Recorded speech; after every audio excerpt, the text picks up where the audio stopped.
Olá! Nesta aula falaremos sobre as transformações físicas e químicas. Iremos conferir as principais diferenças entre cada uma das transformações e ao final você poderá testar os seus conhecimentos. Então, fique atento! Primeiramente, falaremos sobre o conceito de transformação, para que fique mais fácil entender o que são transformações físicas e químicas. Toda vez que nós temos uma transformação, podemos entender que houve uma mudança, uma alteração, uma modificação, dar um novo formato a alguma coisa. Com dois exemplos simples, fica muito fácil entender. Se nós pegarmos um cubo de gelo e o deixarmos derretendo, nós teremos uma alteração em sua forma, que sairá do estado sólido para o estado líquido. Se nós pegarmos um pedaço de papel e atearmos fogo neste papel, veremos que ao final aquele papel branquinho que nós tínhamos, aquele sulfite branquinho, se tornará uma cinza preta, ou seja, nós alteramos, nós modificamos e nós demos uma nova forma àquele papel. Portanto, todas as transformações envolvem mudanças, e exatamente dependendo do tipo de mudança, do tipo de alteração ou modificação que a substância inicial sofrer, é que nós classificaremos essa transformação em física ou química. Começaremos pelas transformações físicas. Toda transformação física é aquela na qual a substância continua sendo exatamente quem ela é, e, portanto, não há alteração na composição da matéria. Se a substância continua sendo exatamente quem ela é, não há possibilidade de formação de novas substâncias. É muito simples entender o conceito de transformações físicas quando nós observamos, por exemplo, gelo nas montanhas em um dia de sol, onde esse gelo absorve esse calor, derrete e se transforma num mar glacial como este da foto. Vejam que há uma transformação física neste exemplo, pois a água que estava no estado sólido simplesmente derreteu e se transformou em água no estado líquido. Vejam que não houve alteração da substância, ela continuou sendo exatamente quem ela era. A água continuou sendo água, porém em um estado físico diferente. Então, toda transformação física é exatamente isso. A substância continua sendo ela mesma. Não há qualquer tipo de alteração em termos de composição, em termos de estrutura das moléculas. Então, a água continua sendo água, porém ela está se apresentando de formas diferentes aí. Vejam que a água continuou sendo água e nenhuma outra substância foi formada. Nós simplesmente modificamos o estado físico desta água. Um outro exemplo, muito comum no nosso cotidiano, é quando nós estamos cozinhando e fervendo água lá na boca do fogão. A água que está no estado líquido começa a borbulhar e evaporar, e, portanto, transforma-se em água no estado gasoso. Vejam que a água continuou sendo água, porém só sofreu uma transformação de estado físico aí, neste exemplo. Não houve formação de nenhuma outra substância, a água continuou sendo água e apenas evaporou. Um outro exemplo bem típico é quando lava-se roupa. A roupa que está molhada, portanto, água líquida, fica no sol e ao final do dia, quando nós vamos retirá-la do varal, ela está sequinha, bonitinha, para ir para as nossas gavetas. A água que estava no estado líquido evaporou e foi para a água no estado gasoso. Então, novamente, nós temos aí uma transformação física. A água continuou sendo água e nenhuma nova substância foi formada. Outro exemplo muito comum é a naftalina. A naftalina passa por um processo de transformação física que nós podemos chamar de sublimação.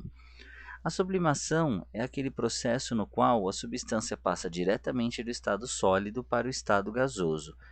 As naftalinas são colocadas em gavetas para que nós tenhamos aí uma certa prevenção contra traças, baratas ou alguns outros insetos que podem circular no meio das roupas ali, no meio de gavetas, de forma geral. Como a naftalina simplesmente vai do estado sólido para o gasoso e naftalina continuará sendo naftalina, a transformação vista aqui também é uma transformação dita como física. Quando nós pegamos um pedaço de papel e simplesmente o rasgamos ao meio, teremos dois pedaços de papel. Então vejam que, apesar de termos dois pedaços separados, o papel continua sendo papel. Nós não fizemos nenhuma alteração em termos estruturais, em termos de composição deste papel. Nós simplesmente o cortamos ao meio. Se nós tivéssemos picotado esse papel, cortado em vários pedacinhos, a transformação continuaria sendo física, pois a substância, a matéria, o material, o papel continua sendo o mesmo e nenhuma outra substância foi formada por conta desse corte. Já as transformações químicas são aquelas em que haverá mudança na composição da matéria. Então, aquilo que é já não será mais. Se nós pegarmos um pedaço de papel e queimarmos, nós veremos que o papel deixará de ser aquele papel que nós tínhamos inicialmente. Então, toda transformação química envolve formação de novas substâncias. Eu parto de uma substância X e posso chegar em uma substância Y, Z, W, enfim. Mas, diferentemente das transformações físicas, em que a substância continua sendo ela mesma, nas transformações químicas, ela deixa de ser ela mesma e dá origem a coisas novas. O primeiro exemplo que nós podemos pegar é a fotossíntese. A fotossíntese, as plantas, para que elas produzam seu alimento, elas vão absorver a luz do sol, o gás carbônico presente na atmosfera e água através das suas raízes. Depois que elas produzirem o seu alimento, nós poderemos perceber que o gás carbônico que foi absorvido foi transformado e devolvido na forma de oxigênio. Então vejam que nós tivemos uma transformação química, pois o CO2 deixou de ser CO2 e se transformou em oxigênio após o processo de respiração e fotossíntese das plantas. Um outro exemplo é quando nós pegamos substâncias enferrujadas, que são muito comuns em áreas litorâneas. A formação de ferrugem é um processo químico, é um processo em que houve uma reação e a substância começou a se deteriorar, ela começou a mudar de formato. O ferro, que é um metal prateado, transformou-se nesse metal alaranjado, nessa ferrugem, por conta de reações químicas que mudaram a sua estrutura. Então vejam que toda transformação química está associada a uma reação química, está associada a um processo de modificação de estrutura, de modificação de composição, para que você consiga formar novas substâncias. Nós podemos perceber que houve uma transformação química, então que houveram reações químicas que transformaram aquela substância através de algumas condições, através de algumas evidências que ficam muito visíveis a olho nu. Como, por exemplo, mudança de cor, liberação de gás, que nós chamamos de efervescência, formação de um sólido, que quimicamente é chamado de precipitado, e liberação de luz. Começaremos pela mudança de cor. Quando nós temos fogos de artifício, nós temos várias substâncias que estão contidas no artefato que será explodido, e essas substâncias apresentam uma cor diferente daquelas que nós enxergamos durante a explosão. Por exemplo, cobre é uma substância azul, sulfato de cobre, por exemplo. Quando o cobre entra em contato com a energia vinda do fogo que é usado para que nós acendamos e o fogo de artifício suba e exploda, o cobre se apresenta na cor verde por conta de absorção de energia e de alguns outros fatores que não vêm ao caso neste momento. Então vejam que houve uma mudança de coloração. Assim como o cobre, outras substâncias também, quando absorvem uma certa quantidade de energia, apresentam colorações diferentes. Se houve mudança de coloração, com certeza houve uma reação química, houve uma transformação química. A mudança de cor evidencia que houve uma transformação na composição, ou seja, na estrutura daquela matéria. Outro exemplo de mudança de cor muito comum é quando nós deixamos frutas, como por exemplo maçã, banana, expostas ao ar. Se nós cortarmos uma maçã ao meio e a deixarmos algumas horas, nem muitas horas, em cima da pia, por exemplo, ou em cima da mesa, nós veremos que esta maçã começa a ficar justamente com essa coloração escura apresentada na foto. Justamente porque a parte superior desta fruta sofreu reações que nós chamaremos de reações de oxidação através do oxigênio do ar e, portanto, nós tivemos uma alteração em sua estrutura. E se nós compararmos ao lado da maçã que está intacto, que não sofreu nenhum tipo de transformação, nós podemos observar claramente a diferença e ver que neste pedaço houve sim uma transformação química, houve uma reação química, porque nós tivemos uma alteração de cor devido a reações. Quando nós pensamos na outra evidência, liberação de gás, podemos pensar nas pastilhas efervescentes, como por exemplo a aspirina. Quando nós colocamos a aspirina, vitamina C ou algum outro tipo de pastilha efervescente, nós teremos liberação de gás, como demonstrado na foto. Quando nós colocamos essas pastilhas em água e elas liberam gás, a liberação de gás é uma indicação para nós que há uma reação química entre a pastilha e a água, e a consequência dessa reação é a liberação de gás. Quando nós pensamos em formação de sólido, ou seja, precipitado, nós podemos pensar na coalhada, na formação do queijo. Então, o que nós temos nessa espátula é justamente o leite que está talhado, que deixou de estar ali no estado líquido e por conta de ação de diversos fatores, ele se transformou aí no queijo sólido, que envolve aí uma série de outras substâncias. Vejam que não pode ser considerado uma transformação física. O leite não simplesmente saiu do estado líquido para o estado sólido. Para que isso fosse possível, foi necessária uma série de substâncias que foram misturadas ao leite para que ele pudesse chegar nesse ponto de coalhada.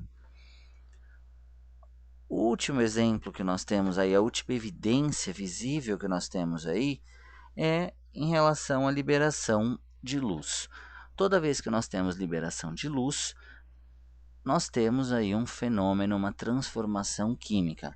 Então, toda vez que nós estamos colocando fogo em madeira para fazermos uma fogueira, numa noite fria, num acampamento, alguma coisa do gênero, a liberação de fogo, essa chama que nós estamos enxergando, essa luz que nós estamos enxergando vinda desta queima, está demonstrando para nós que nós temos uma reação química acontecendo, uma transformação química.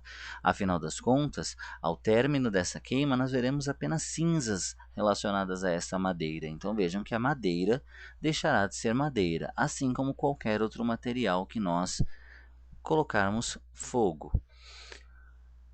Um outro exemplo bem típico, estilo CSI, ou muito adotado pela criminalística, muito adotado por peritos criminais e muito visto em televisão em diversos casos de investigação policial, é em relação à utilização de uma substância chamada luminol.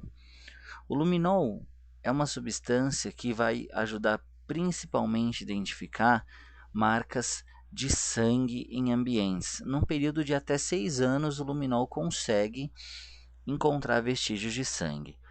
Por mais que o indivíduo que tenha cometido o crime tenha limpado o local, passado cândida ou qualquer outra substância para a limpeza do local, para a asepsia do local, o luminol consegue detectar vestígios de sangue, pois ele reage com ferro presente no nosso sangue e apresenta essa coloração azul que nós estamos vendo justamente aí na imagem. Então nós conseguimos ver claramente a evidência de rastro de sangue nesta imagem, pois o luminol reagiu e apresentou luminescência, ou seja, liberou luz, pois ele reagiu quimicamente com o sangue presente neste local. Importante: apesar de nós termos visto que as transformações químicas podem ser evidenciadas a olho nu, nem sempre isso vai acontecer. Algumas transformações químicas só podem ser constatadas se nós analisarmos diversas propriedades físico-químicas. Dependendo do que nós colocamos para reagir, se eu pego, por exemplo, duas substâncias transparentes, pode ser sim que elas tenham reagido a partir do momento em que eu misturá-las, mas não necessariamente haja mudança de cor ou qualquer outra evidência. Eu posso ter a formação de uma nova substância que continue sendo transparente. Então, não significa dizer que não houve nenhuma transformação. Essa, eu diria para você, que é algo mais discreto, é algo que eu vou precisar fazer algumas análises de propriedades em laboratório para que nós consigamos evidenciar que de fato houve reação e que de fato houve uma transformação neste processo. Teste os seus conhecimentos agora através deste exercício. Classifique os fenômenos em físicos ou químicos. Secagem de roupa pendurada no varal. Vamos lá? Pense um pouquinho. Desaparecimento de bolinhas de naftalina colocada em armários. Produção de álcool a partir da cana-de-açúcar. Produção de vinho através da uva. Queima de um fósforo, batida de carros. Explosão após uma batida de carro. Produção da gasolina a partir do petróleo. Queima da gasolina. Respostas: A, B, F e H constituem fenômenos físicos, pois, como nós vimos, em fenômenos físicos não há mudança na composição dos materiais e nem formação de novas substâncias. Uma dúvida que pode ter causado é em relação à produção de gasolina através do petróleo. O petróleo, quando retirado da fonte, ele passa por um processo chamado de destilação, onde nós simplesmente separamos as partes que compõem esse petróleo. Então vejam que a gasolina já está embutida neste petróleo, nós simplesmente a separamos. A gasolina já era gasolina e depois da separação continuou sendo gasolina. C, D, E e I constituem fenômenos químicos, ou seja, transformações químicas, pois, como nós vimos, houve mudança na composição desses materiais, e se houve mudança na composição, certamente houve a formação de novas substâncias. Espero que a aula tenha sido clara e que você tenha compreendido os conceitos abordados. Obrigado e até a próxima.